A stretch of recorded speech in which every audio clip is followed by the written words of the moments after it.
विश्वनाथाय नमः। ओम महाकालीश्वराय नमः। ओम त्र्यंबकेश्वराय नमः। ओम शिवाय नमः। ओम शिवाय नमः। ओम शिवाय नमः। गुरु ब्रह्मा गुरुर्विष्णु गुरुर्देवो महेश्वरा गुरुर्साक्षात् परब्रह्म तस्मै श्री गुरुवे नमः। ओम ओंकार बिंदु संयुक्तम नित्यं ध्यायन्ति योगिना कामदं मोक्षदं जय ओंकाराय नमो नमः। या देवी सर्वभूतेषु शक्तिरूपेण संस्थिता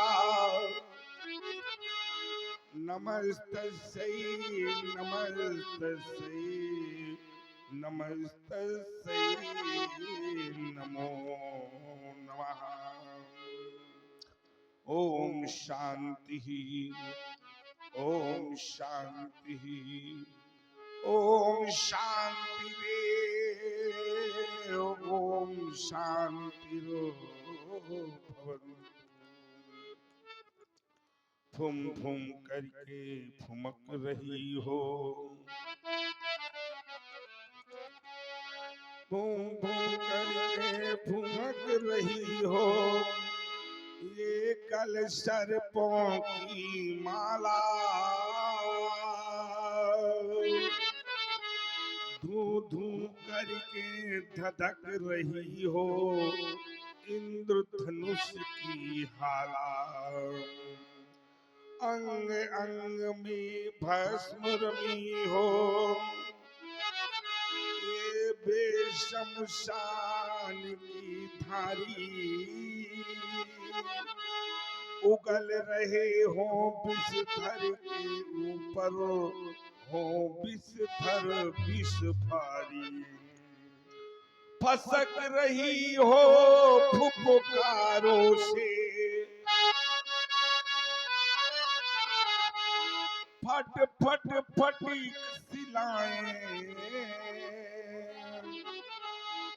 बम बम करके बमक रही हो, ये प्रबल शंभु सेनाएं और डिम डिम करके डिमक रही हो,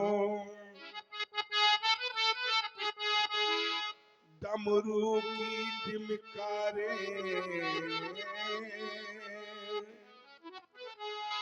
खन खन करके खनक रही हो, ये गणनायक की करतारे ये फाल चंद्रमा शश शंख नील और कल सर्पों की माला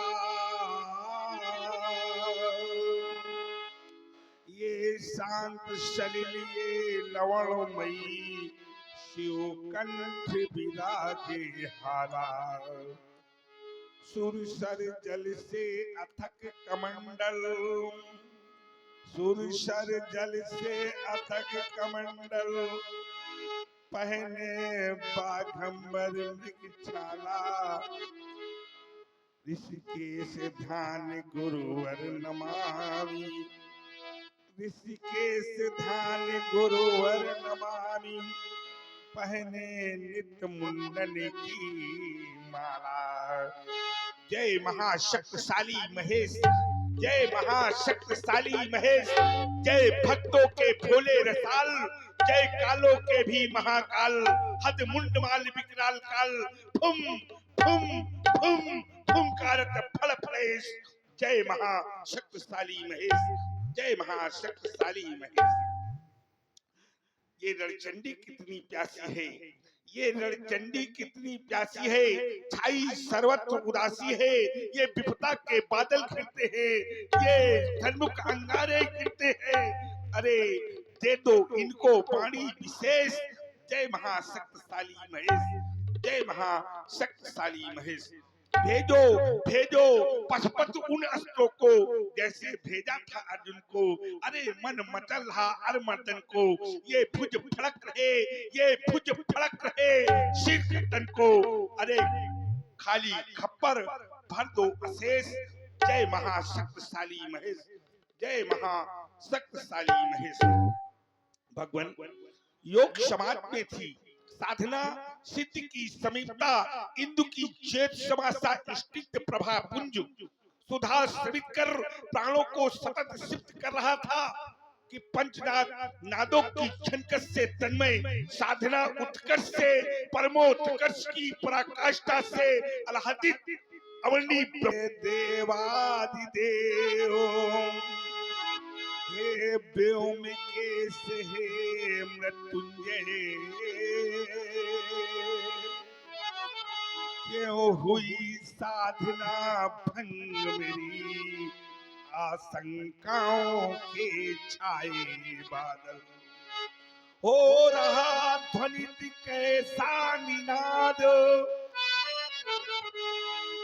ये भूधर तक हिल हिल जाते हैं, भय से आक्रांत धरा, ये अंबर तारे भूतल पर आते हैं, होता घनी गर्जन बार बार, दिस कुंजर कांप रहे थर थर थर थर, अत सुप्रतुंग श्रृंगों का हिम छरता क्षण में छर छर छर छर।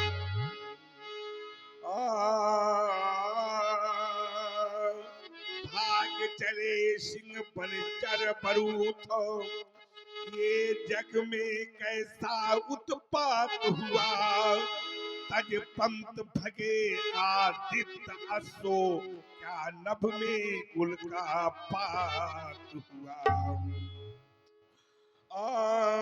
क्यों शांत मेरे मन मानस में, ये घिर घिर कर आती शंकाएं, उद्योलित करती स्मृति को, कुछ भूली बीती गाथाएं, बच्चा घातों सा स्वर गूंगे, क्यों हो निनाद प्रलया अम्बुद में, क्यों ध्यान नहीं मेरा लगता, मम इष्ट देव करुणानिधि में, कोटि की करिका पातों सी, ध्वनि खुंजरित खमंडल में होती, करता था गुर का आराधन, मन के बिखर गए मोती, पर पुष्प वृष्टि नभ से होती, पर पुष्प वृष्टि नभ से होती, क्यों देव का रहे हर्षिगान, इस महानाद का क्या कारण, इसका कैसे हो समाधान। पूज्य गुरुदेव और आप हैं मंगल भैया। क्या संसार में नवीनतम क्रांति की ज्वालाओं को प्रज्वलित करने का समय आ गया है? वैसे मैंने अप्रीतम वीर की बात अग्नित वीर भूपालों का अरे मान मर्डन किया है, लेकिन कभी किसी से कोई सहयोग नहीं दिया। ये सहयोग का निमंत्रण, ये सहयोग का निमंत्रण अरे मुझे कौन देता है? क्या देवताओं के शिरावट काट के? नहीं नहीं, तो क्या देवताओं के राजा इंद्र वो भी नहीं, तो फिर मुझे ये सहयोग का निमंत्रण कौन देता है? मेरा जीवन परिचय और मेरा जीवन दर्शन इस प्रकार ओम, रहे ना कभी हम किसी के सहारे,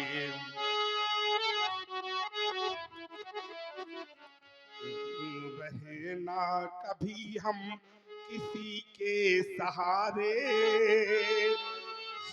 समर में कभी भी किसी से भी न हारे, ये समय के थपेड़ों से मैं ऊबा नहीं हूँ, बिना बारिदों में मैं डूबा नहीं हूँ, थकाना कभी और ना कर पसारे, रहे ना कभी हम किसी के सहारे, नहीं शेष कोई डगर है मही पर, मध्यम के भाई से ऊपर चले गए,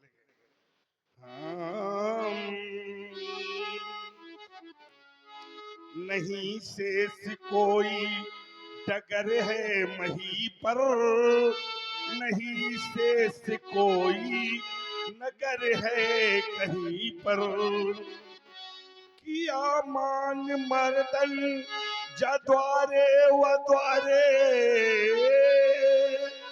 रहे ना कभी हम किसी के सहारे, महायुद्ध ही बस मेरा है संघाती, दो दीप तो क्रांति कविता की बाकी, आओ परस्परी मेरे प्राण प्यारे, रहे ना कभी हम किसी के सहारे। ऐसी स्थिति में मुझे योगाभ्यास के द्वारा ज्ञात करना चाहिए कि मेरी समाज तंत्र को ये भंग करने वाला, अरे ये महान्याय कैसा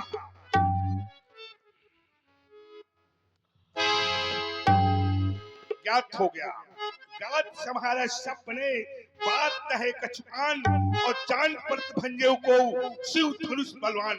किसी कूर पापी कलंकी के द्वारा भगवान शंकर के आयुध का खंडन, तो मेरे द्वारा उसके शौर्य का खंडन। क्या लंका पर लंकेश के द्वारा भगवान शंकर के आयुध का खंडन यदि ऐसा है, तो लंका पर लंकेश सावधान सावधान सावधान।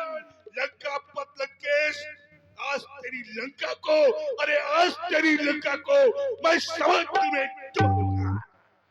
नहीं नहीं नहीं, वह अत्याचारी है, अत्याई है, पापाचारी है, लेकिन वह शिव भक्त है। ऐसा कार्य वो सब में भी संपादित नहीं कर सकता। अस्त मेरा कर्तव्य तोरो है चाप के पापी कलंकी ने, अरे तो काट के शीश रक्त नदियां बहूंगा। मार डरो पीट डरो, अरे पकड़ो बरोड डरो, मिथिला चाय ऐसे प्ले में जाऊंगा। मार के खिलाई दो, या पूरी पठाई दो, वाके धनुष तोड़वे को आज बजा चखाई रहो। एटी न करा तो शपथ गुरु शंकर की, ये अस्त्र शस्त्र त्याग रेणुका कुमार, अरे पश्चात डार ठार के धार समय अहिमानी के अहिमान नसाई हो, और कान पली जगवे ललते, जब कोप चाप चढ़ाई हो ताई हो, क्रोध फले जोही महिमंडल सोनी पर की बचाई हो, की बचाई हो, की बचाई हो। आश्रम की देवी, आश्रम की रक्षा करना, वन के देवता, वन की रक्षा करना, मैं मिथिला की ओर प्रस्थान करने जा रहा हूँ। अस्तु। समाज में उपस्थित भगवान शंकर के प्रिय भक्तों, एक बार प्रेम से बोलो शंकर भगवान की।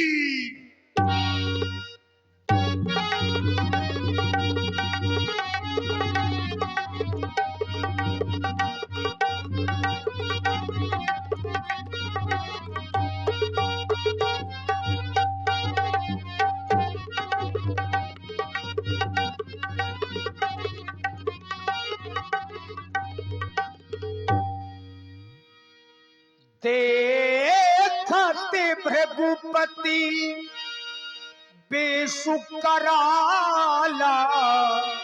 उठे सकल भय विकल भुवाला। जितने राजा थे मारे डर के सभी राजा खड़े हो गए और दंडवत प्रणाम करने लगे। पितु समेत कहीं कहीं निज नामा, लगे करन साप दंडे प्रणाम। जितने राजा थे अपने पिताजी का नाम पहले बता रहे थे, बाद में अपना। परशुराम जी का ये डर है दुष्टों में। राजा जनक भी आए, उन्होंने भी शीश झुकाया। जनक की बहोरी आई सिर नावा, सीए बुलाई प्रणाम करावा। ले आओ सीता की सखियों, हमारी बेटी को लेकर के हमारे समीप आओ। आज आपका पदार्पण हुआ, किटकिट हो गई मिथिला समाज, हमारा प्रणाम स्वीकार करें। आओ बेटी सीते। ये भगवान परशुराम जी हैं। दोनों हाथों को जोड़ो, नतमस्तक होकर के प्रणाम करो बेटी, प्रणाम करो।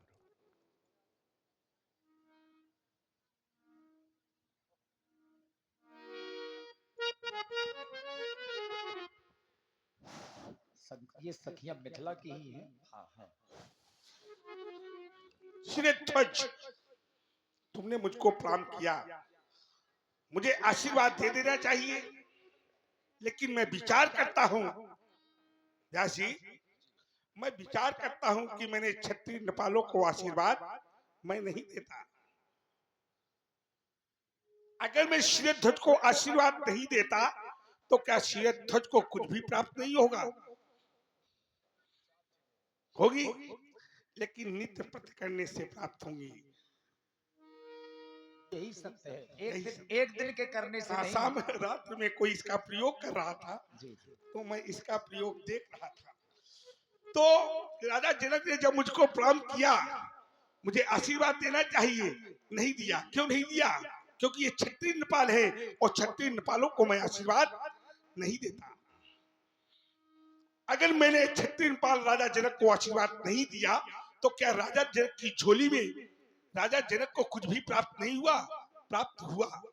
तो मनुष्य ईश्वर का वो सूत्र कहता है, नीति सूत्र है वो, और मनुष्य ईश्वर का सूत्र है वो। सूत्र कहता है कि अगर कोई अपने बड़ों को प्रणाम करता है, अपने माता पिता को प्रणाम करता है, अपने गुरुजनों को प्रणाम करता है, अपने बड़े भाई को प्रणाम करता है, शास्त्र तो यहाँ तक अनुमति देता है कि यदि कोई शत्रु है और शत्रु ब्रह्म है और आप शत्रु को प्रणाम करते हैं और शत्रु कुछ भी नहीं कहता, तो भी भगवान आपकी झोली में चार चीजें अपने आप डाल देते हैं।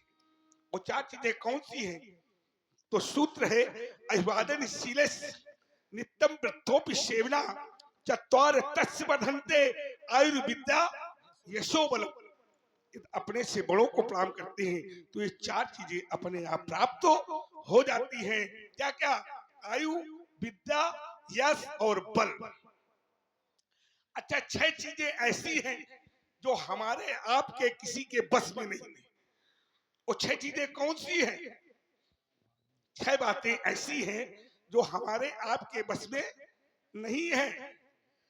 किसके बस में है? विधाता के बस में है। वो छह चीजें कौन सी हैं? तो उत्तर मिला आचार प्रवर का, हानि लाभ, जीवन मरण, जस अपजस, विधि हाथ। विधि माने विधाता, विधाता माने ब्रह्मा जी। ये ब्रह्मा जी के हाथ में है। क्या क्या? हानि, अगर कहीं हानि हो जाए तो ज्यादा दुखी होने की आवश्यकता नहीं है। क्यों? क्योंकि हानि हमारे बस में ही नहीं है। जाने दो, जाने दो। जितने लोग जा पाए जल्दी जाए, क्योंकि अब यहाँ रह जाएगा कौन? अब यहाँ वही रह जाएगा जो मक्खन है। मट्ठा का प्रवाह, मट्ठा चला गया और बचा हुआ चला जाएगा थोड़ी देर में। और इसके बाद रह जाएगा केवल क्या? मक्खन, तो मक्खन है आप लोग, तो इसलिए मक्खन है तो मक्खन वाली बातें। 6 चीजें ये हानि हो जाए तो ज्यादा परेशान होने की आवश्यकता नहीं है। क्यों? क्योंकि हमारे बस में ही नहीं है। लाभ हो जाए तो ज्यादा प्रसन्न होने की आवश्यकता नहीं है। क्यों? क्योंकि ये भी हमारे हाथ में नहीं है। जीवन मिल जाए ज्यादा प्रसन्न होने की आवश्यकता नहीं है। क्यों? क्योंकि ये भी हमारे हाथ में नहीं है। और किसी की मृत्यु हो जाए तो ज्यादा दुखी होने की आवश्यकता नहीं है, क्योंकि वो भी हमारे हाथ में नहीं है। और यदि यश मिल जाए तो भी ज्यादा इतराने की आवश्यकता नहीं है, ज्यादा प्रसन्न होने की आवश्यकता नहीं है, क्योंकि ये भी हमारे हाथ में नहीं है। और यदि अपयश मिल जाए तो ज्यादा दुखी होने की आवश्यकता नहीं है, क्योंकि ये भी हमारे हाथ में नहीं है। तो फिर प्रश्न यहाँ एक बनता है कि ये सब हमारे हाथ में नहीं है, तो व्यासी फिर हमारे हाथ में है क्या? प्रश्न ये बनता है प्रश्न ये बनता है कि फिर हमारे हाथ में क्या है? तो हमारा ध्यान फिर ब्रह्मवाणी गीता की ओर जाता है। तो गीता का एक सूत्र कहता है, क्या कहता है? वो सूत्र कहता है, कर्मण्येवाधिकारस्ते मा फलेषु कदाचन। कर्म किए जा, फल की इच्छा मत कर रे इंसान, और जैसा तू कर्म करेगा फल देगा भगवान। तो हमारे हाथ में केवल एक चीज है, क्या है? कर्म। और कर्म करना हर मनुष्य का काम है। क्यों? ये भूमि ही कर्म भूमि है। ये भूमि कैसी है? कर्म भूमि है। और यहाँ पर कर्म सभी को करना है। ईश्वर भगवान क्या देता है? भगवान केवल लकीरें देता है, और रंग हमी को भरना है। भगवान क्या देता है? लकीरें। और कहते हैं कि कर्म के प्रभाव से लकीरों को भी बदला जा सकता है, भाग्य को भी बदला जा सकता है। किसके आधार पर? कर्म के आधार पर। तो अब राजा जनक हैं कर्मयोगी। जब इनके बारे में विचार करता हूं तो शिरध्वज, तुम सूर्यवंशी हो कि चंद्रवंशी राजा? सूर्यवंशी राजा है। इसके लिए आपको साधवाद, बहुत जनकों को राजा को यही नहीं पता है कि हम किस वंश के राजा हैं।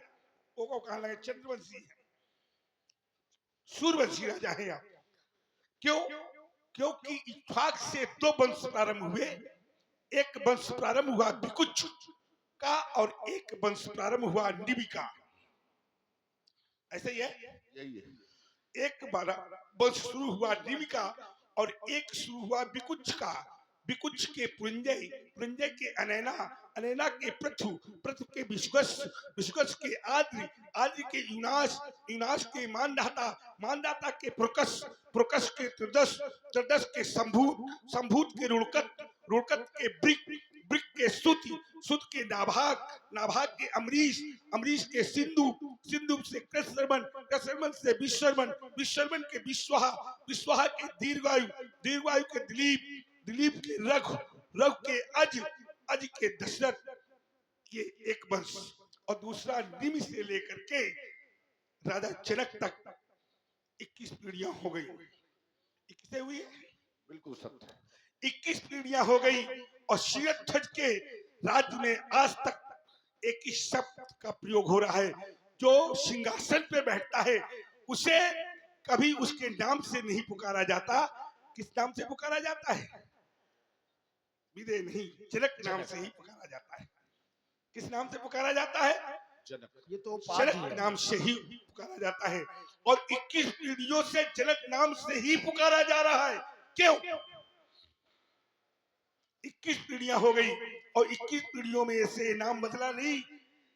क्या चल रहा है? जनक नाम है, शिरध्वज कहा जाता है, जनक कहा जाता है।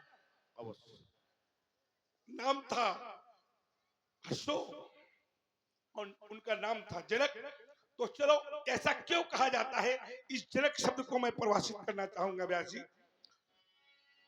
ये जनक ही क्यों, जो है जनक शब्द ही क्यों बार बार आता है? जनक शब्द का शाब्दिक अर्थ क्या है? जनक शब्द का शाब्दिक अर्थ पिता, पिता। और पिता पिता हो तो ऐसा पिता हो, हैं? ऐसा राजा जनक जैसा हो। चलो सीरत ध्वज की जनक शब्द को मैं परिभाषित करता हूं। जो गौरव गरिमा ज्ञान बढ़ावे, क्यों जनक कहा जाता है? जो गौरव गरिमा ज्ञान बढ़ावे है वही जनक। कौन जनक है? जो गौरव गरिमा ज्ञान बढ़ावे है वही जनक। जो ऋषियों का सम्मान करावे है वही जनक। और अगर आवश्यकता पड़ जाए, राजा को किसी कारणवश वसुंधरा पर हल चलाना पड़ जाए, उस राजा की सादगी को देख करके, इस धरती को कन्या लेकर के उसके हल कसर में एक कन्या पैदा हो जाए इस वसुंधरा से, ऐसा जनक है। जो धरती जो धरती से कन्या उपजावे है वही जनक।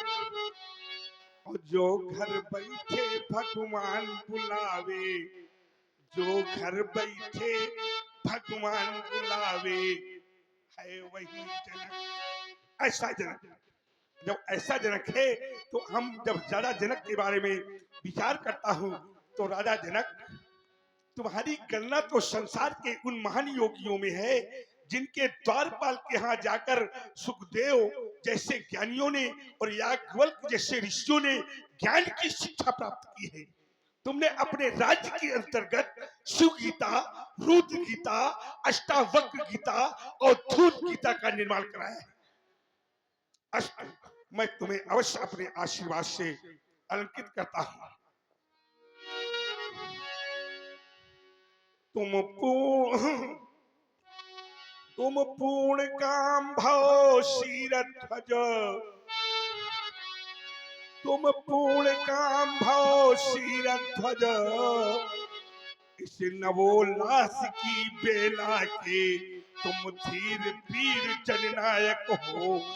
ये वसुधा तुमसे धन्य हुई, तुम दीनों के सुखदायक हो। ललक ललक ललक ललक मंजुल मणि से करही आरती कमला सज। तुम पूर्ण काम भव शीरध्वज, तुम पूर्ण काम भव शीरध्वज। शीरध्वज यशस्वी भव, कीर्तिमान भव, बुद्धिमान भव, धर्मनिष्ठ भव, कर्मनिष्ठ भव, तपोनिष्ठ भव, तपोधन भव, वेदाध्यायी भव, महात्मा भव। शीरध्वज महात्मा भव। सीजे बुलाई प्रणाम करावा। करो करो बेटी, भगवान परशुराम जी हैं, नतमस्तक होकर के प्रणाम करो बेटी। शीरध्वज, ये बालिका तुम्हारी है? हाँ हाँ प्रभु मेरी है। ये तुमने जाई है? नहीं पाई है। इसको तुमने पाई है? अवश्य जाई नहीं है। नहीं। हाँ पाई है। तो इस बालिका से तुम्हारा क्या संबंध है? एक बेटी और पिता का संबंध क्या हो सकता है? बेटी और पिता का संबंध है आपका इस बालिका के साथ। हाँ हाँ। तो मुझे एक बात याद आती है, कुछ रिश्ते ऐसे होते हैं, कुछ रिश्ते ऐसे होते हैं जो देखने में तो बहुत अच्छे होते हैं, लेकिन सभी को बताए नहीं जाते। कुछ फल देखने में बहुत सुंदर होते हैं, लेकिन कभी खाए नहीं जाते। कुछ फूल बहुत सुंदर होते हैं, होते तो बहुत सुंदर है, लेकिन भगवान शंकर पर कभी चढ़ाए नहीं जाते। और कुछ मित्र बहुत अच्छे होते हैं, मित्रता तो की जाती है, अब बनाए जाते नहीं, घरों में बुलाए नहीं जाते। घरों में कभी बुलाए नहीं जाते। ब्याह जी, कौन से मित्र नहीं बुलाए जाते? जिनके चरित्र में दाग होता क्या है। बात है, व्यास जी। क्या बात है। वृत्तेन यत्नेन संरक्षिते। वृत्त की, वृत्त माने चैत्र की यत्न पूर्वक रक्षा करनी चाहिए। और जो चैत्रवान नहीं है, सब कुछ होते हुए भी वो कुछ भी नहीं है। श्री जब इस बालिका को देखता हूँ तो अद्भुत दर्शन होते हैं। ये बालिका अद्भुत बालिका है। इस बालिका का विवाह हो गया है? अभी नहीं। अभी नहीं हुआ। अभी बालिका का विवाह नहीं हुआ ब्यास जी। नहीं, बालिका का विवाह देखिए, जबकि शास्त्र कहता है टूटत ही धनु भय विवाह हुआ। वो विवाह तो हुआ, लेकिन जिस वैदिक रीति रिवाजों से विवाह होना चाहिए उस तरह विवाह नहीं हुआ। अच्छा, इसका मतलब क्रियाकलाप अवशेष है। हाँ, वही शेष है, विवाह तो हो गया। अच्छा चलो ये बात मान लेता हूँ। ये बालिका का विवाह हो गया। ये बालिका सीता की सखियां अभी अविवाहित हैं। ये अविवाहित है। हाँ, ये सीता की सखियां हैं। आपकी कौन है? ये मेरी बेटी है। बहुत अच्छी बात। मैं यही तो कहलवाना चाहता था कि आपकी बेटियां हैं कि सखियां हैं केवल? बिल्कुल बिल्कुल बेटियां हैं तो मेरी। ये विवाहित नहीं है ना, और हमको ये विवाहित लग रही है। ये विवाहित लग रहा है। सीता की अष्ट सखियां हैं। अष्ट सखियां हैं। और अष्ट सखियां ये मेरे भाइयों की एक एक बेटी है। हम 10 भाई हैं। 10 भाई हैं आप। हाँ, हमारे 8 भाई, महीमंगल, बलाकर, तेजरथ, महावीर्या, ये 4 में से महीमंगल की बेटी है ये। महीमंगल की बेटी ये हाँ। है। और जो चतुर सखी आपको दिखाई दे रही है, चारुशिला नाम है इसका। चारुशिला। हाँ, ये तेज रूप की पुत्री है। सुशीला वगैरह कहाँ है? सुशीला वह राजमहलों में। अच्छा, राजमहलों में है। हाँ, राजमहलों में। इनको सुशीला वगैरह, सुशीला आदि को जो सखियां राजमहलों में है, वो सखी के सुशीला, साथ क्षमा, लता, पल्लवी सब राजमहलों में। ये सीता के साथ क्यों नहीं आई? सीता के साथ भी चलती हैं, लेकिन अनायास कोई कारण लग जाने के कारण वो नहीं आ पाई हैं। नहीं आ पाए। अच्छा, ये 2 बालिकाएं हाँ, हैं ये 2 साथ में ही रहती हैं बराबर। हमेशा। अच्छा, ये बालिका अद्भुत है श्रीध्वज। जब इस बालिका को मैं देखता हूँ तो नाना प्रकार के दर्शन इस बालिका से होते हैं। कभी मैं इस बालिका में माता कुष्मांडा के दर्शन करता हूँ तो कभी इस बालिका में मैया गौरा के दर्शन करता हूँ, तो कभी माता हिमशैल सुता के दर्शन करता हूँ, तो कभी माता कात्यायनी के दर्शन करता हूँ, कभी माता स्कंद माता के दर्शन करता हूँ, तो कभी जगत जननी माता दुर्गा के दर्शन होते हैं। नो, इधर क्या हो रहा है? ये रामलीला है और रामलीला मनोरंजन का साधन नहीं है। रामलीला मनोरंजन का साधन नहीं है। रामलीला की एक पंक्ति आपके भविष्य को बदल सकती है अगर उसे आत्मा से ग्रहण किया जाए। क्यों ब्यास जी, ऐसे है ना?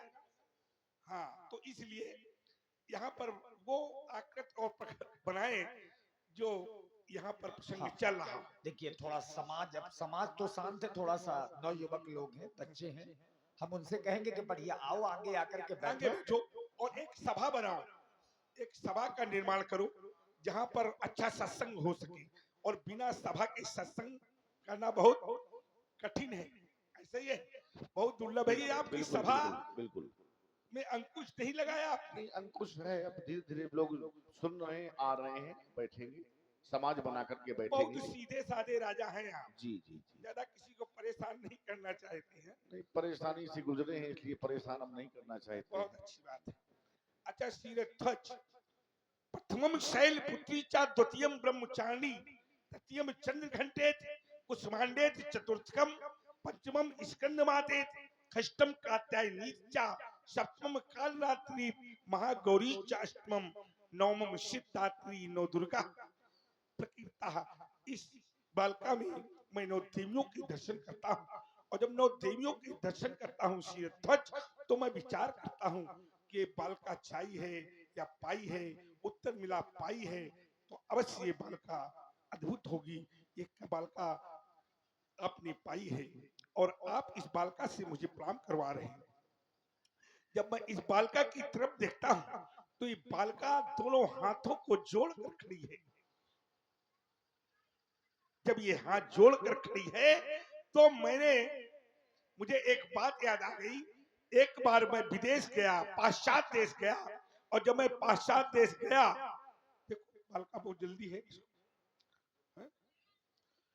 जब मैं विदेश गया, पाश्चात्य देश गया, तो पाश्चात्य देश में मैंने देखा एक पिता ने अपनी पुत्री से कहा कि भगवान परशुराम है, इनको प्रणाम करो। तो बालिका मुझे प्रणाम नहीं कर रही थी। क्या कर रही थी? हाथ को हिला रही थी। बाय बाय बोल रही होगी। तो मैंने उसके पिता से पूछा कि ये बालिका हाथ क्यों हिला रही है? जी तो उसने कहा कि भगवान हम नहीं जानते कि मेरी पुत्री हाथ क्यों हिला रही है। तो हमने उसके पिता से कहा कि तुम जानते हो या ना जानते हो, लेकिन मैं जानता हूँ कि हाथ क्यों हिला रही है। तो महाराज क्यों हिला रही है? तो हमने कहा बालिका प्रत्यक्ष में है, चल करके पूछते हैं कि हाथ क्यों हिला रही है। मैं और उसका पिता दोनों पहुंचते हैं उस बालिका के पास और पूछते हैं कि भाई आप हाथ, बेटी तुम हाथ क्यों हिला रही हो? उस बेटी ने क्या कहा पता है व्यास जी? उसने क्या कहा? कहा कि मैं हाथ इसलिए हिला रही हूँ कि भगवान आज दर्शन दियो तो दियो, आज के बाद दर्शन, आज के बाद दर्शन न देना। मुझे याद आई आज इस बालिका को देख करके, बालिका दोनों हाथों को जोड़कर खड़ी है, मंद मंद मुस्कान कर रही है और प्रणाम उसी प्रकार कर रही है जैसे अपने बड़ों को प्रणाम किया जाता है। और नख से सिख तक वस्त्रों से ढकी है। व्यास जी, शिक्षा मिलती है, समाज को शिक्षा मिलती है, हमारी माताओं बहनों को इससे शिक्षा मिलती है कि जब अपने से बड़ों को प्रणाम करें तो कैसे करें? दोनों हाथों को जोड़कर प्रणाम करें। और जब घर से बाहर निकले तो सीता की तरह नख से सिक तक वस्त्रों से क्या हो? ढकी हो। श्री बालिका को देखता हूँ तो बहुत विचार मन में आते हैं। इस कन्या से तुम मुझे प्रणाम करवा रहे हो, और हमारी संस्कृति में कन्या को कन्या के रूप में अर्चना की है, बालिका के रूप में पूजा की है, भगिनी के रूप में आरती की है, माता के रूप में विशिष्टत्व माना है, काली के रूप में स्तोत्र किया है, भगवती के रूप में स्तोत्र पाठ किए हैं। फिर ये समस्त सौंदर्यों से शोभित ये बालिका शुद्धता, सरलता, सरगुण संपन्नता, आमोद, सौख्यात रास बालिका का क्या परिचय है? आपके मुख से जानना चाहता हूँ, आपके मुख से सुनना चाहता हूँ। श्री ध्वज, क्यों नहीं महाप्रभु। श्री ध्वज। इस बालिका के जीवन के संदर्भ में एक कर्म कहानी है, आप श्रवण करें, सुने महाप्रभु सुने। एक कहानी बड़ी जो सुनानी पड़ी, और आई मिथिला में पिपीदा, ये देखो पड़ी एक कहानी बड़ी जो सुनानी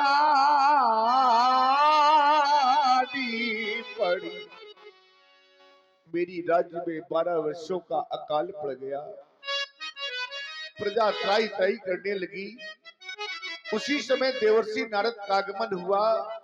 देवर्षि नारद के कथनानुसार मैंने हल कर्षण किया, और जिस समय हल कर्षण कर रहा था तो हुआ क्या महाप्रभु कि हल चलाने लगे और मेघ छाने लगे, हल चलाने लगे और मेघ छाने लगे। हाल के फल से ये कन्या प्रकट हो गई। ये कहानी बड़ी जो सुनानी पड़ी।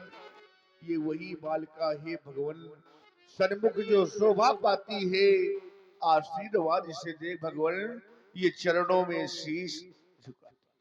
श्री ध्वज कहाँ पर हल चलाया? पुंडरीक क्षेत्र में, पुंडरीक। पुंडरीक माने पवित्र स्थान जो कमलों का स्थान है। पुंडरीक माने कमल। पुंडरीक माने कमल होता है। पुंडरीक माने होता है जलज। पुंडरीक माने क्या होता है? जलज। जलज। और जलज में ही कमल खिलता और करते हैं। जलज माने, अर्थ देखिए, ये तो पर्यायवाची है। हाँ, नहीं हाँ, पर्याय तो है उसका, देखिए अर्थ देखिए। जलज माने जल जलधन जा, जलधन जा जा, जहां जिसका जन्म जल में हो, जिसका जन्म जल में हो, उसका नाम है जलज। पुंडी क्षेत्र में आपने हल को चलाया, अकाल पड़ गया, बालका मिल गई, बालका का नामकरण किसने किया? देवर्षि नारद जी ने। बहुत अच्छा नामकरण किया बालका का, श्री ध्वज। जब इस बालका को देखता हूँ तो इस बालका में नाना प्रकार के गुणों को समाहित में पंडित भाव से अपने हृदय में समाहित करता हूँ। क्या क्या इस बालका की मैं प्रशंसा कर डालूं, सब कम है। क्यों? क्योंकि देखिए, अगर किसी भारतीय नारी को कभी श्रृंगार की आवश्यकता पड़ जाए तो किसी को देख कर श्रृंगार नहीं करना है, केवल भारतीय नारियों को, हमारी लाडली सीता को देखना है और श्रृंगार कर लेना है। क्यों? इसके तन पर साधना की साड़ी पड़ी है, प्यार का दुपट्टा उड़ा है, कानों में कर्मों का कर्णफूल है और आंखों में करुणा का काजल है, मांग में मानवता की मांग में शीतलता का सिंदूर भरा है, अगर पैरों में पवित्रता की पायल पड़ी है और ओठ में लज्जा की लाली लग जाए तो शीरध्वज ये नारी भारतीय नारी होगी, कोई दूसरी नारी नहीं है। जब जब इन भारतीय नारियों ने सादगी को साधा है, जब जब इन भारतीय नारियों ने सादगी को साधा है तो क्या किया है? चित्रकूट की चट्टानों पर मंदाकिनी जैसी नदी का निर्माण कर दिया है।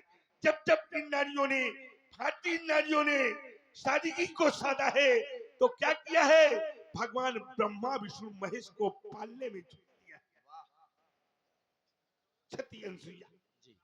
और जब जब इन भारतीय नारियों ने सादगी को साधा है तो ब्रह्मा के नियम को उलट पुलट कर दिया है और यमराज से अपने पति के प्राणों को छुड़ा कर ले आई है। ऐसी नारियां हैं, ये भारतीय नारी है श्री ध्वज। इस बालिका का नामकरण लाल जी ने सीता किया तो इस नाम पर मैं भी विचार करूंगा।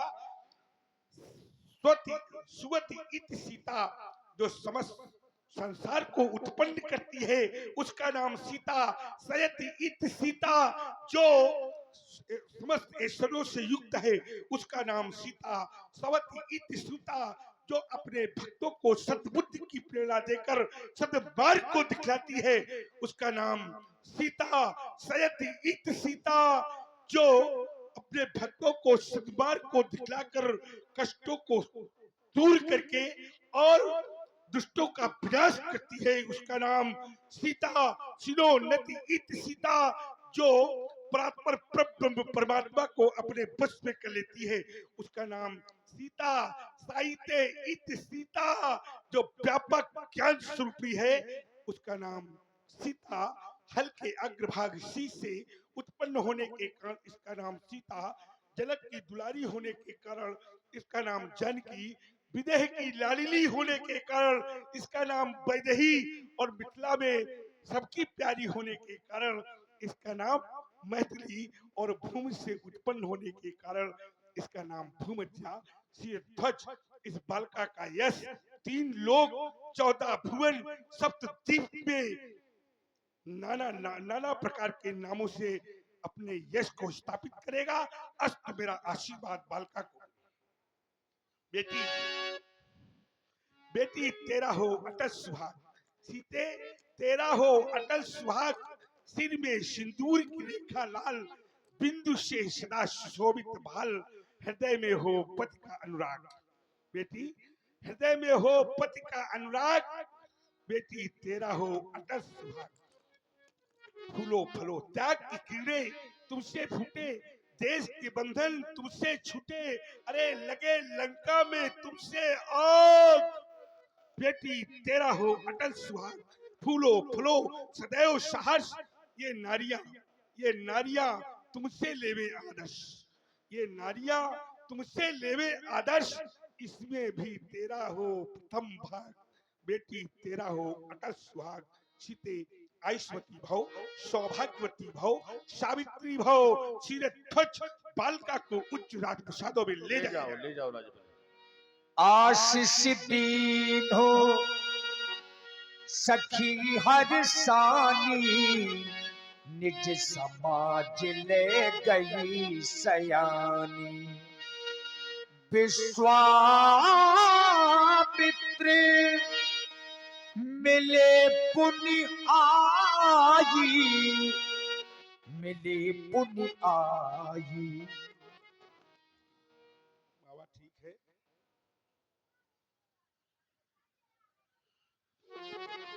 बाबा आप कुशल से तो हैं। हाँ, वैसे आपसे कुशलता पूछना उचित नहीं होगा, क्योंकि आप तो कुशल और अकुशल दोनों के आधार हैं। बाबा आज के 5000 दिव्य वर्ष पहले मैं आपको रेवा नदी के तट पर मिला था। तब मैं छोटा था, आप बड़े थे। मैं आपके कंधों में बैठ करके तीर्थाटन किया करता था।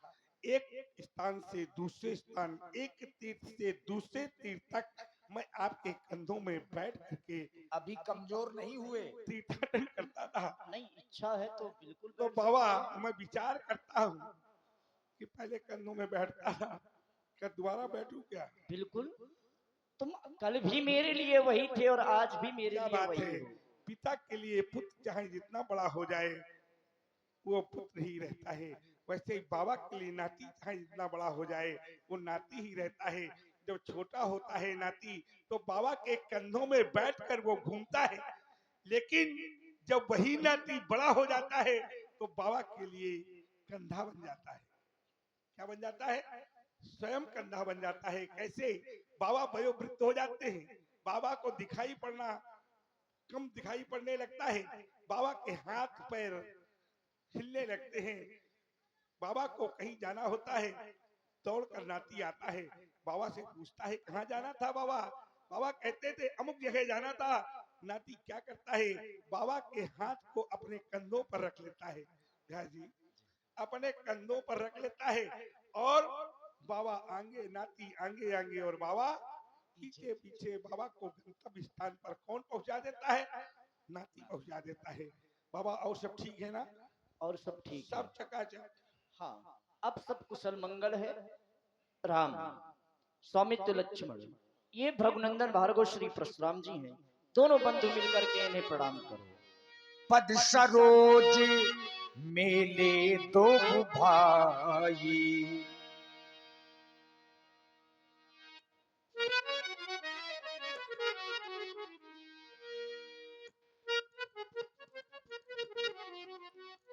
बाबा कौशिक कुंवर रावरे कौन? कौशिक, इसको बढ़ाइए, इसको ठीक कीजिए, बेस कम करो इसका। पैना बनाओ इसको थोड़ा सा। कौशिक कुंवर रावरे कौन? बाबा ये कौशिक कुंवर रावरे कौन? इनके कोमल अंग, कमलवत आंखें, इनकी शुंडाकार भुजाएं, सुंदर आभा अधर बिंबी की छवि अनंत बल जाए। बाबा क्या कहूं मैं इनकी सुंदरता, क्या कहूं मैं इनकी सुंदरता। लख लख देखकर मेरी बाणी होती मौन। कौशिक कुंवर रावरे कौन? बाबा विद्या से ये शून्य नहीं है, विद्या से ये शून्य नहीं है। कैसे जाना मैं कि विद्या से ये शून्य नहीं है? जब इन बालकों ने मुझे प्रणाम किया तो बाएं हाथ से बाएं पैर को और दाहिने हाथ से दाहिने पैर को छुआ तो मैं जान गया कि विद्या से ये शून्य नहीं है और धन से भी ये न्यून। कैसे जाना कि धन से ये न्यून नहीं है? इनके मस्तक के ऊपर मुकुट, मुकुट के ऊपर क्रीट और क्रीट में लगी हुई कौन?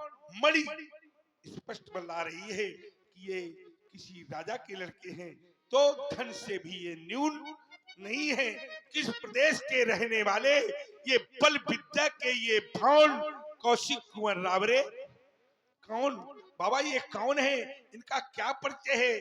आपके मुख से जानना चाहता हूँ। ये अयोध्या के राजा दशरथ के पुत्र हैं। जो सांवले वर्ण में देख रहे हो इनका नाम राम है, और जो गौरांग वर्ण में देख रहे हो इनका नाम लक्ष्मण है। और ये मेरे पास में पुत्र रूप में मेरे साथ में है। वहां अपनी यज्ञ रक्षा हेतु इन्हें अपने साथ में लेकर के आया था। बाबा आपने कहा कि राजा दशरथ के पुत्र है, हाँ, और मैंने सुना है कि राजा दशरथ के कोई पुत्र ही नहीं था। लेकिन अब हो चुके हैं दो नहीं चार, चार। चार पुत्र हो चुके हैं। देखिए प्रभु की कृपा, व्यास जी, प्रभु नहीं देता तो, प्रभु नहीं देता तो नहीं देता, और जब देता है तो छप्पर फाड़ के देता है। अच्छा, देता तो हो छप्पर फाड़ के है, और जब लेता है तब कैसे लेता है? चमड़ी उधेड़ के लेता है। अच्छा, चमड़ी उधेड़ के वो न ले, इसके लिए हमें क्या करना पड़ेगा? इसके लिए हमें करना पड़ेगा, क्या करना पड़ेगा? तो हमारी दश फिर मनुष्य किस्मत की ओर जाती है। मनुष्य किस्मत का वो सूत्र कहता है, यदि आप अपनी कमाई का दशांश, कितना दशांश, एक शब्द सुना होगा दशांश, अगर आप जो है अपनी कमाई का दशांश भगवान के कार्यों में लगाते हैं तो आपको कभी भी खाल उधेड़ने वाली नौबत नहीं आएगी। अगर आपने 100 रुपए पैदा किए तो उनमें से 10 रुपए भगवान के कार्य के लिए निकाल देना चाहिए। भगवान की रामलीला, भगवान की श्री राम कथा, भगवान की श्रीमद् भागवत कथा, कन्या भोज, मंदिर का निर्माण इत्यादि जगह ये पैसा लगा देना चाहिए। क्यों? क्योंकि दशांश भगवान का बनता है, और दशांश आपको अपनी कमाई से निकालना चाहिए। अगर आपने 100 रुपए पैदा किए तो उसमें से 10 रुपए किसके? भगवान के लिए अलग निकाल देने चाहिए। अगर आपने 1000 पैदा किए तो 100 रुपए निकाल देना चाहिए। 10,000 पैदा किए तो 1000 निकाल देना चाहिए। ये दशांश भगवान का है, और जो भगवान के दशांश को निकालता है उसे न तो कभी कोई कष्ट होता, उसे न कभी रोग होता, न उसके जीवन में कभी कष्ट का विषय तैयार होता। सब कुछ अपने आप भगवान देखते हैं, क्योंकि भगवान के लिए आप दशांश क्या कर रहे हैं? अपनी कमाई से निकाल रहे हैं। अच्छा, ये राजा दशरथ के पुत्र हैं। राजा दशरथ के 4 पुत्र, 4 पुत्रों में 2 पुत्र आपके पास और 2 पुत्र अयोध्या में। अयोध्या में। इन बालकों का क्रम संख्या में क्या परिचय है? ये ज्येष्ठ पुत्र है, जो सांवले वर्ण में देख रहे हो ये ज्येष्ठ पुत्र राम है। अच्छा, ज्येष्ठ पुत्र राम है। और जो वो गौरांग वर्ण में देख रहे हो वो सुमित्रा नंदन तीसरे क्रम का पुत्र लक्ष्मण है। अच्छा, तीसरे क्रम का है। 1 और 3 आप ले आए, 2 और 4 आप छोड़ आए। बाबा बहुत चतुर हो। ये मांगने अयोध्या गए थे? बिल्कुल और कहीं से काम नहीं चल रहा था? नहीं, क्यों? क्योंकि मुझे इन्हीं की आवश्यकता क्योंकि थी। बार बार आप अयोध्या मांगने क्यों पहुंच जाते हो? बार बार आप अयोध्या ही मांगने क्यों पहुंच जाते हैं? एक बार अयोध्या और गए थे मांगने के लिए, आप गए थे? हाँ, गए थे तो राजा को क्या बना दिया था? उस समय गए थे जिस समय राजा हरिश्चंद्र थे। राजा हरिश्चंद्र थे तो उस राजा को क्या बना दिया था आपने? भिखारी। भिखारी नहीं, डोम बना दिया था। डोम। क्या? डोम बना दिया था उस राजा को। उसके पुत्र रोहित को बिकवा दिया था, उसकी पत्नी तारा को बिकवा दिया था आपने। अब उस राजा को बना दिया था आपने डोम। अब इनको क्या बनाओगे?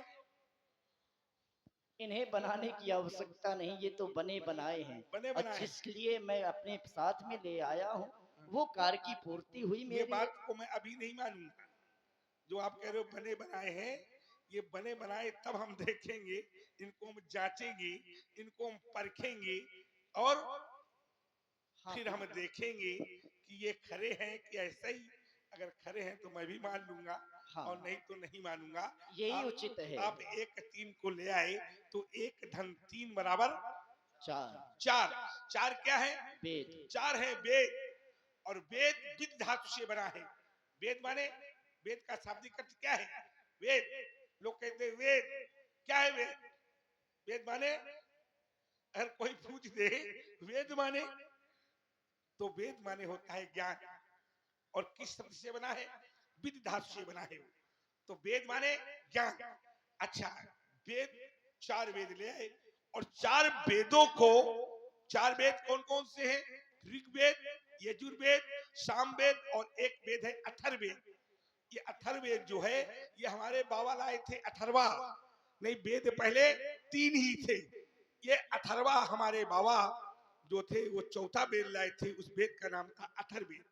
4 वेद, 4 वेदों में वेदों को 3 कांडों में बांटा गया, कर्म कांड, उपासना कांड और ज्ञान कांड, 3 कांडों में बांटा गया। अच्छा 3 कांडों में कितनी ऋचाएं हैं? 4 वेद हैं, 4 वेदों में कुल ऋचाएं कितनी हैं? 1 लाख ऋचाएं हैं। कितनी है? 1 लाख ऋचाएं हैं। और 4 वेदों को 3 कांडों में बांटा गया, कर्म कांड, उपासना कांड और ज्ञान कांड। कर्म कांड में 80,000 ऋचाएं हैं, कर्म कांड में 80,000 ऋचाएं, उपासना कांड में 16,000 ऋचाएं और ज्ञान कांड में 4,000 ऋचाएं।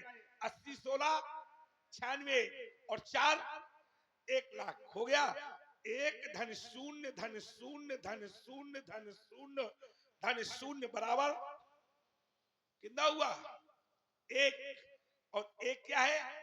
एको ब्रह्म द्वितीयो नास्ति, एको ब्रह्म द्वितीयो नास्ति। दूसरा क्या है? वैराग। तो ज्ञान विराग सकल गुण ऐना, और तिनको हम देखा भी भरी नैना। ये ज्ञान स्वरूप, ये वैराग्य स्वरूप बाबा ज्ञान और वैराग्य के स्वरूप है ये बालक। 2 बालक छोड़ आए आप। 2 धन 4 बराबर 6। 6 क्या होते हैं? शास्त्र। शास्त्रों में क्या है? राजनीति। राजनीति की आवश्यकता राजा।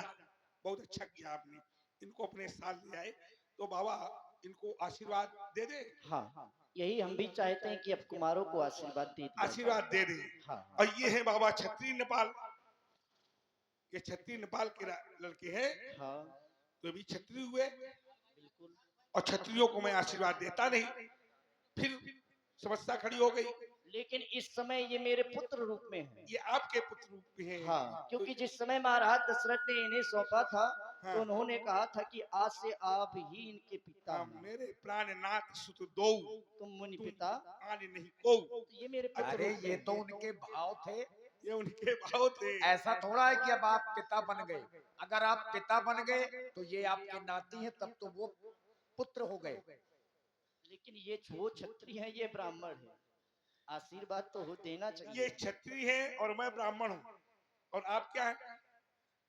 मैं तो ब्राह्मण ही हूँ, क्योंकि मैंने पहले मैं भी क्षत्रिय था, ये नहीं कह रहा हूँ कि मैं क्षत्रिय नहीं था। अच्छा, आप लेकिन मैंने क्षत्रित्व को छोड़ा और ब्रह्म ऋषि की पद को प्राप्त किया। अच्छा, जब आप क्षत्रिय थे तब आपने एक वाक्य बोला था, क्या बोला था? धिक बलम धिक क्षत्रिय बलम। धिक बलम क्षत्रिय बलम ब्रह्म तेजो बलम बलम।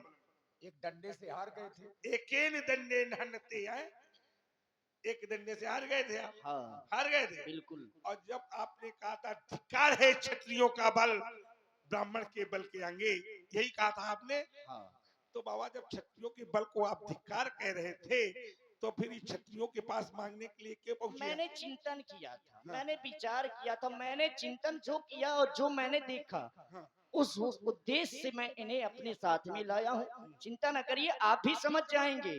अच्छा, हाँ, आने वाले समय में आप भी समझेंगे जो मैंने समझा। मैं अयोध्या ऐसे ही नहीं गया था, मैंने विचार किया था। तब मुनि वर्मन की ने विचारा, जो विचार किया, जो मैंने देखा, वही देख करके इन्हें लाया। रही धिक बिलम धिक छत्री बलम, तो मैंने अपने छत्रित्व को धिक्कारा था कि आज मुझे धिक्कार है कि मैं एक ब्राह्मण से हार गया। ऐसे छत्ती मैं ही अकेला नहीं, मेरी सारी चतुरंगिनी सेना पराजित हो गई देखिए। केवल एक ब्राह्मण से। जिस ब्राह्मण से आप हार गए, वो उस- आचार्य महाराज वशिष्ठ जी। हाँ, हाँ, उसी आचार्य। ब्राह्मण ने आपको ब्रह्मर्षि की पदवी दी। बिल्कुल। किसने तो दी? चाहते हैं कुमारों को आशीर्वाद दिया जाए। आशीर्वाद दे दे। हाँ बिल्कुल। अल्लो मान लो इनको आशीर्वाद मैंने दे दिया और थोड़ी देर में ये भस्मासुर बन गए, तब ऐसा क्यों सोच रहे हैं कि इन्हें ऐसा मैं आशीर्वाद दे दिया और कुछ हो जाए? इसलिए सोच रहा हूँ कि क्षत्रियों पर विश्वास करना मेरे लिए थोड़ा कठिन है। ठीक है, क्योंकि अगर क्षत्रियों ने अपना कार्य अच्छे ढंग से किया होता तो मैंने प्रश्न को धारण नहीं किया होता। एक बार आप मेरे पास भी आए थे और आपने कहा था कि समुद्र मुझको तपस्या करने में व्यवधान उत्पन्न कर रहा है। कहा था। तो मैंने क्या किया था, मैंने अपने परशु का प्रहार किया था समुद्र के ऊपर, और समुद्र 17 योजन पीछे हट गया था। कितने योजन? 17 योजन। एक योजन में कितने कोस होते हैं? 4, और 17 चौको 68 कोस पीछे हटा दिया था मैंने। किसको? समुद्र को। तो बाबा एक बार आते मेरे पास और बताते कौन आपको परेशान कर रहा है, दोबारा तो परेशान करने का वो। बात ये है महाराज, वैसे तो रावण पूरे संसार को परेशान कर रहा है, हाँ, आपने कुछ नहीं किया। किया। जी, क्या किया? मैंने किया। जब मैं रावण को मारने के लिए आगे बढ़ा तो पता है अगस्त ऋषि मेरे सम्मुख आ गए, और अगस्त ऋषि ने कहा, राम ये पद तुम्हारे द्वारा नहीं होना है, ये एक रघुवंश में एक राम होगा, रघुवंश में एक राम होगा, यही इनके साथ में हुआ जिसके है। द्वारा ये पद होगा रावण का। नहीं तो रावण को मैं जाने कर निपटा देता। इसीलिए तो आपको नहीं कहा, नहीं कहा। क्योंकि जिसका कार्य जिससे होना है वही करने दो। अच्छा। आपका जो कार्य है आप करें, हमारा जो कार्य है हम अभी करें, देखिए, और इनका जो कार्य है तो ये बाबा भी करने अभी दो। तक जो कार्य है वो मेरे निमित्त है। क्यों? क्योंकि एवं भगस्विश्वात्मा भगवान हरि ईश्वरा अवतीर्णम परम भारो भुवो अहन बहुओ न पाला। ऐसा कोई संसार में नहीं है जो हमसे पराजित ना हुआ हो। सत्य है। जो मेरे सन्मुख आया है मैंने उसको पराजित किया है, किया है। बिल्कुल किया है। कोई नहीं बचा माई का लाल जो मेरे सन्मुख आकर के ताल ठोकता। आपने तो पृथ्वी को जीता है, और जीत करके भी दान में दिया दान है। दिया है, एक बार नहीं 21 बार। संकल्प भी आपने ये कुछ किया था। ये रात्रि में नहीं रुक सकते। नहीं रुक सकते। ये हमने कश्यप जी को वचन दिया है। जब मैं 21वीं बार पृथ्वी को दान में दे रहा था तो हाँ। कश्यप ने मेरा दान लेने से मना कर दिया था। जी। तो मैंने कहा था बताओ मैं कौन सा उपक्रम करूं जिसके माध्यम से आप दान ले लें। तो कश्यप जी ने क्या कहा था, दान दी हुई भूमि पर रात में आप शयन नहीं करेंगे। ऐसे व्यास जी बहुत कम मिलते हैं, हाँ। किसी को इतना गुण तत्व नहीं पता है। जहां ये चले गए हम इनको साधुवाद देते हैं व्यास जी को। तब से मैंने पृथ्वी और आकाश के मध्य में जो अवकाश है वहां पर मैंने महेंद्राचल का निर्माण किया, और मैं वहां रहता हूं। कहाँ रहता हूँ? महिंद्राचल में। और कौन सी गति से मैं चलता हूँ? बाबा हो आप, कौन सी गति से चलते हो? यही तो जानो। नहीं, गति आपकी है। हमारी गति कौन सी है? तो गति की आगे लगाया गया कि मन की गति से मैं चलता हूँ। जी। कौन की गति से चलता हूँ? मन की गति मन से। की गति से चलता हूँ। हाँ। मेरे मन में आया अयोध्या तो मैं अयोध्या पहुंच गया, मेरा मन आया मिथिला तो मैं मिथिला में खड़ा हूँ। अच्छा बाबा, आपके कहने से मैं इन बालकों को आशीर्वाद दे देता हूँ, लेकिन मुझे ये बालक बहुत नटखट लग रहा है। देखो कैसे खड़ा, देख लो कैसे खड़ा, अभी देख लो आप। ये बालक कितना सौम्य है। इस बालक को देखो कैसे देख रहा है। देखो देखो आप। अब आप कह रहे हो आशीर्वाद दे दे अरे उनका। ऐसा कुछ नहीं हैं? ऐसा कुछ नहीं ना, आप आशीर्वाद ऐसा दें। वो भस्मासुर भी कह रहा था भगवान अरे, शंकर से। हम है ना। भगवान शंकर की तपस्या की किसने? भस्मासुर ने। तो भस्मासुर ने जब भगवान शंकर की तपस्या की तो भगवान शंकर प्रसन्न हो गए। भगवान शंकर प्रसन्न होकर प्रकट हो गए। भगवान शंकर ने कहा वरदान मांगो। तो भस्मासुर ने क्या वरदान मांगा था? जिसके ऊपर हाथ रख दूं वही भस्म हो जाए। वो असुर है। फिर क्या हुआ पता है आपको? भगवान शंकर वरदान देकर के चलने लगे तो उस असुर ने क्या कहा, जिसको असुर कह रहे हो? क्या कहा, क्या कहा उसने? भगवान शंकर के ऊपर हाथ रख ना के ना परीक्षण उसने करने लगा कि मैं ये पहले नहीं देखूं कहा बाबा। कि ये वरदान उसने सत्य कहा है। वरदान तो दे दिया, हाँ, अब इसका मैं परीक्षण किसके ऊपर करूं? वही तो कह रहा हूँ। तो स्थिति क्या थी पता है? भगवान शंकर आगे आगे, अब भस्मासुर पीछे पीछे। पीछे पीछे। बाद में भगवान विष्णु को क्या क्या करना पड़ा ये सभी लोग जानते हैं। आप कह रहे हो इनको आशीर्वाद दे दें, हाँ। तो मैं इनको आशीर्वाद दे रहा हूँ, लेकिन बाबा याद रखना ये बालक जरा से भी गड़बड़ करें तो इन पर आप अपना अंकुश बनाए रखना।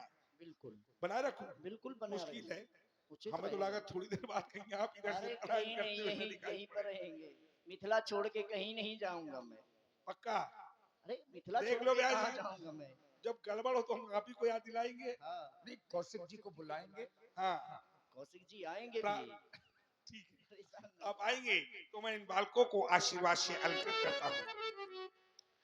मैया कौशल्या द्वारा पोषित विमल पाटका के मंजुल पारिजात प्यारे राम, निज भ्रात हृदय में विहार करने वाले भोले लक्ष्मण,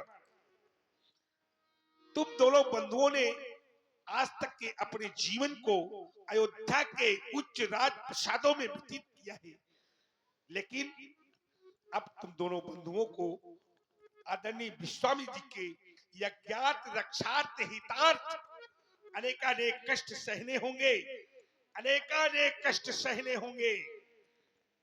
तो राम, यह धनुष पर प्रतिज्ञा चढ़ाते चढ़ाते तुम्हारे हाथों में फफोले पड़ जाए तो राम सौमित्र लक्ष्मण तुम्हारे मुख से आह नामक शब्द उद्घोषित नहीं होना चाहिए।